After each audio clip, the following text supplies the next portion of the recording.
I'm Nakhavoly at Christie Pitts Park, where dozens have come together for Anti-Racism Day, rallying for the rights of migrant workers and undocumented workers.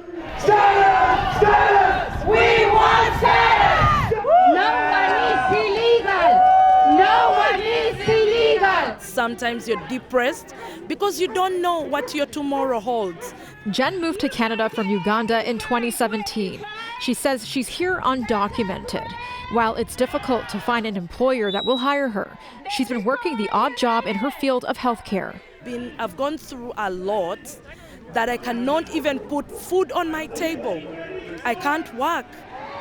And the few jobs that I've got, I was exploited because I don't have rights to defend myself as a person.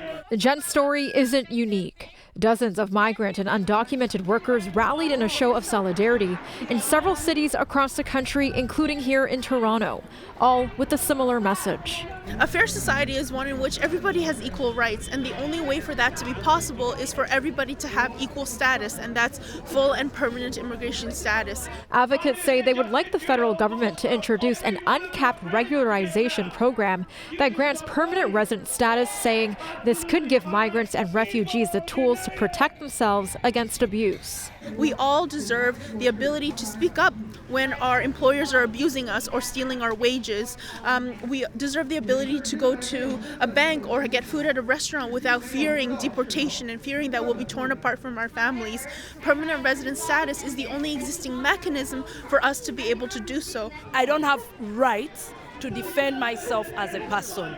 So at home, at work, even my colleagues exploit me because I can't stand on my two legs because I'm undocumented. I don't have a right to speak. According to Statistics Canada, in the 2010s, immigrant workers accounted for 84% of the growth in the total labor force, many of which offset the decline in lower-skilled jobs among Canadian-born workers. The federal government has said it plans to respond to Canada's recent labor shortage by increasing immigration over the next 3 years by issuing work permits to 1.5 million non-Canadians. Advocates say typically newcomers arrive to find low-paying yet essential jobs while facing discrimination. They hope the federal government will get involved to change that.